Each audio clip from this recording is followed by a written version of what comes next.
Morning and a very happy morning. We are reading the fifth agreement, page number 51, chapter 4. और वो कहता है किसी भी चीज़ को पर्सनली ना ले। और हमने लास्ट ऑडियो वीडियो में ये देखा किस प्रकार से हर व्यक्ति अपनी खुद की स्टोरी में इतना मस्त होता है कि उसे दिखता ही नहीं कि सेम जिंदगी सेम घर के अंदर दूसरे व्यक्ति को बिल्कुल ही दूसरे रूप से नजर आ रही होती है, क्योंकि सारे जितने लोग यहाँ इस रियल लाइफ में एक्ट कर रहे हैं उनका सारा अटेंशन तो अपने ऊपर है। सो पेज नंबर 51 से इसको आगे लेके चलते हैं। हमारी अटेंशन इतनी ज़्यादा हमारी अपनी क्रिएशन के ऊपर है कि हम अपनी खुद की प्रेजेंस को भी नहीं देख पाते और ये भी नहीं देख पाते कि हम इस मूवी को ऑब्जर्व कर रहे हैं। जैसे ही आपको ये पता लगता है कि मैं एक मूवी देख रहा हूँ, एक सपना देख रहा हूँ, इस मोमेंट इस पल पे कुछ भी एक जैसा नहीं रहेगा, सब चीज़ें बदल जाएंगी, जैसे मेरे लिए जैसे आपके लिए बदल रही हैं। लोग अपनी खुद की दुनिया में रहते हैं, अपनी खुद की मूवी अपनी खुद की स्टोरी में रहते हैं और अपना पूरा विश्वास उसी स्टोरी पे इन्वेस्ट कर देते हैं। यही कहानी यही सपना उनके लिए सच है। लेकिन आप ये देखें तो ये सच नहीं है, ये आपका सच नहीं है। आप देख पा रहे हैं सबके ओपिनियन, आप ये देख पा रहे हैं कि जितने भी कैरेक्टर आपके पिक्चर के अंदर हैं उनकी अपनी मूवीज अलग हैं या आपकी नहीं है। वो आपके लिए एक आपके नाम के आगे जो कैरेक्टर जैसा वो क्रिएट कर रहे हैं वैसे आपको जज कर रहे हैं। आप भी तो वही कर रहे हो। जो भी लोग आपके बारे में सोच रहे हैं वो वही सोच रहे हैं जो इमेज वो आपके बारे में देख रहे हैं, ये इमेज आप नहीं है। इस पॉइंट पर ये बात क्या स्पष्ट नहीं है कि ये लोग जिन्हें आप बहुत प्यार करते हैं उन्हें पता ही नहीं है कि तो आप क्या हैं, और इसी प्रकार से आपको भी नहीं पता है कि वो क्या है। सिर्फ आपको ये पता है कि मैं उनके बारे में क्या बिलीव करता हूँ, मैंने उनके बारे में क्या इमेज क्रिएट की है, और इस इमेज से कोई लेना देना नहीं है कि वो रियलिटी में क्या है। ये आपकी सोच है कि आपको लगता है मैं मेरे पति को, मैं मेरे पेरेंट्स को, मेरे बच्चों को, मेरे फ्रेंड्स को जानता हूँ, पर सच क्या है आपको कुछ नहीं पता कि उनकी ज़िंदगी में क्या चल रहा है, वो क्या सोच रहे हैं, क्या महसूस कर रहे हैं, क्या सपने देख रहे हैं। और सबसे ज़्यादा आश्चर्य की बात ये है कि आपको ये लगता है कि मैं मेरे अपने आप को जानता हूँ। तो कंक्लूजन क्या है कि आप अपने आप को भी नहीं जानते हैं, कि आप इतने समय से पैदा होते ही चीज़ों को परसीव करके एक्ट कर रहे हैं कि आप वही प्रिटेंड करते हैं जो आप बिलीव करते हैं, आप वो नहीं है। अब जब हमारे पास ये सचेतना आ गई है, ये जागृति है कि ये सब एक सपने की तरह है, तो आपको ये नहीं लगता कि कितना रिडिकुलस है, कितनी अजीब सी बात है कि अगर हम ये कहते हैं अरे मेरी तो पत्नी मुझे समझती ही नहीं है, कोई मुझे समझता ही नहीं है। ऑफ कोर्स वो आपको नहीं समझता है, आप भी अपने आप को नहीं समझते हैं। आपका व्यक्तित्व हर पल बदलता है, आपका रोल जो आप प्ले कर रहे होते हैं उसके अकॉर्डिंग ही आपकी ज़िंदगी के जितनी आपकी स्टोरी के सेकेंडरी कैरेक्टर है, माँ बाप रिश्तेदार, वो भी बदलते रहते हैं। जिस प्रकार से आप जो सपना देखते हैं चीज़ें बदलती चली जाती हैं। घर पे आपका एक व्यक्तित्व है, काम में आपका व्यक्तित्व बिल्कुल उससे डिफरेंट है।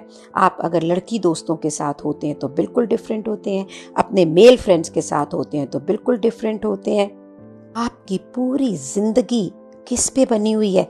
एजम्पशंस पे, सोच पे, इस सोच पे कि लोग आपको बहुत अच्छी तरह से जानते हैं। और अब क्योंकि आपको ये लगता है कि लोग मुझे जानते हैं तो आप एक सर्टेन टाइप की एक्सपेक्टेशन रखते हैं कि वो ऐसा करेंगे, और जब वो ऐसा नहीं करते हैं तो आप हर चीज़ को पर्सनली लेते हैं, उस पर रिएक्ट करते हैं, उस पर गुस्सा करते हैं, फिर शब्दों का, लैंग्वेज का यूज़ करते हैं एक कॉन्फ्लिक्ट, एक लड़ाई और एक ड्रामा क्रिएट करने में। क्या आपको अब ये समझ में आ रहा है कि हम इंसानों के बीच में इतना लड़ाई झगड़ा क्यों होता है? ये पूरी दुनिया बसी हुई है बिलियंस एंड बिलियंस, अरबों सपना देखने वालों के, जिन्हें ये पता ही नहीं है कि वो कहाँ है, उनकी दुनिया कहाँ है। वो अपने अलग अलग सपने देख रहे हैं।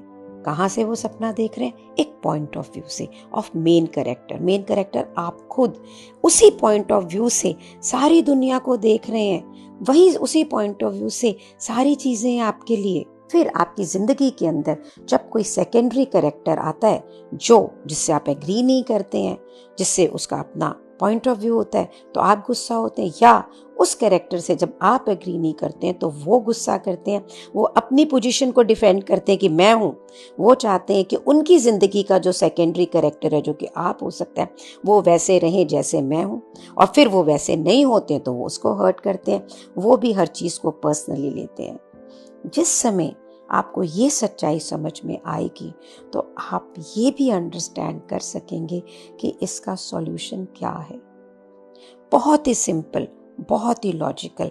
किसी भी चीज को पर्सनली ना लें। ये कहानी जो आप देख रहे हैं उसकी दुनिया में यही कहानी उसके सेंट्रल कैरेक्टर के अंदर डिफरेंट है। अब इस सेकंड एग्रीमेंट या समझौते को आई होप आपके लिए बिल्कुल क्लियर है। ये समझौता कि मैं किसी भी चीज को पर्सनली नहीं लूंगा, ये आपको इम्यूनिटी देगा, ये आपको सशक्त करेगा। जब भी आप किसी दूसरे व्यक्ति, दूसरे कैरेक्टर आपकी जो कहानी में है, उनसे इंटरेक्ट करेंगे तो आपको अपने आप से कंसर्न नहीं लेना है। आपको ये देखना है कि वो अपनी दुनिया के अंदर किस पॉइंट ऑफ व्यू से इस चीज को देख रहा है। अब आप ये देख सकते हैं कि दूसरा व्यक्ति आपसे जो भी कुछ कह रहा है, it is not about you. आप रियलिटी में वो है ही नहीं। अगर वो आपको ब्लेम कर रहा है, आपको गॉसिप कर रहा है, आपको रिजेक्ट कर रहा है, आपसे डिसएग्री कर रहा है, ये उसके पॉइंट ऑफ व्यू से है। ये चीजें आपको इफेक्ट नहीं करनी चाहिए, बल्कि आपको बॉदर करने की भी जरूरत नहीं है अपने पॉइंट ऑफ व्यू को डिफेंड करने की, क्योंकि आपके सेंट्रल स्टोरी के अंदर ये आपका पॉइंट ऑफ व्यू है। जब कुत्ते भौंकते हैं तो वो भौंकेंगे क्योंकि वही उनकी प्रकृति। तो फिर क्या हो गया? कुछ भी लोग कहें या आपको इफेक्ट नहीं होना चाहिए और ना हो, क्योंकि आप उनकी ओपिनियन से इम्यून हैं, सशक्त हैं, आपको बीमारी नहीं लग सकती। आप उनका जो इमोशनल भावनात्मक जहर है उससे इम्यून है। आप इम्यून है प्रीडेटर्स, जो लोग, प्रीडेटर का मतलब दरिंदा जो किसी को खाता है या मारता है, ये गॉसिप आपको हर्ट नहीं करनी चाहिए, क्योंकि ये आपको हर्ट करने के लिए नहीं, ये उस व्यक्ति का पॉइंट ऑफ व्यू है। ये टूल यूज करना, ये एग्रीमेंट यूज करना कि मैं किसी भी चीज को पर्सनली नहीं लूंगा, ये एक तरीका है इंसान का इंसान से इंटरेक्शन को मधुर बनाने का, मीठा बनाने का। एक ये बहुत ही टिकट नहीं होती है जिससे आपको हर जगह एंट्री मिलती है। आपको यहाँ पे मिलेगी एंट्री कहाँ? Personal freedom. व्यक्तिगत रूप से आप बिल्कुल आज़ाद हो जाएंगे, क्योंकि अब आपकी ज़िंदगी किसी और की रूल रेगुलेशन पे चलेगी नहीं, किसी और के ओपिनियन पे नहीं चलेगी। ये सच में आपको फ्री करता है और आप वो कर सकते हैं क्योंकि आप जो करना चाहते हैं, किसी और के ओपिनियन से आपको कोई फर्क नहीं पड़ेगा, क्योंकि ये जानकारी कि जो भी आप कर रहे हैं ये आपके कंसर्न में है, इससे किसी का कोई सरोकार नहीं है। तो कंसर्न किसको होना है? आपको। आपकी ये सचेतना सब चीजों को बदल देगी। याद करें, ये सचेतना, ये सच्चाई पहला स्टेप है सेल्फ मास्टरी का, अपने इमोशंस पे काबू पाने का, ये देखने का कि मैं इस समय क्या कर रहा हूं। बार बार अपने आप को इस सच्चाई से रिमाइंड करें, याद करें।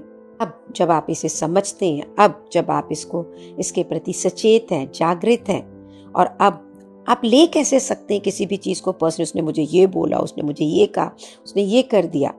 जब आपके पास ये अंडरस्टैंडिंग भी है कि हर इंसान एक अपनी दुनिया में रहता है, उसकी एक अपनी मूवी है, उसका एक अपना सपना है, तो आप सोचो, उसे खुद नहीं पता कि वो क्या कर रहा है, तो आप किसी चीज को पर्सनली ले कैसे सकते हैं? Isn't it lovely and isn't it empowering? विश्वास मानिए, it's so beautiful. आप इसके बारे में क्या सोचते हैं? किसी ने आपको कुछ कहा तो आपको इसलिए बुरा नहीं लगना चाहिए कि उसे पता ही नहीं है। He doesn't understand real you. समझाने की कोशिश ना करें, सिर्फ ये बुकतें पढ़ने के लिए। उसे भी मालूम पड़ेगा कि वो आपके बारे में जो सोच रहा है वो आप नहीं है। एंड अगर ये बुक घर के सारे लोग समझें, आसपास के सारे लोग जाने, तो आप सोचिए कितनी खूबसूरत स्टोरीज का निर्माण होगा, जहाँ पे पता नहीं कितने लेवल तक हम समझेंगे तो भी कोशिश तो करेंगे। और फिर अगर घर में आसपास के लोग हर व्यक्ति किसी भी चीज़ को पर्सनली नहीं लेगा तो क्या होगा? Only and only love. Thank you so much for being in my life. Thank you so much.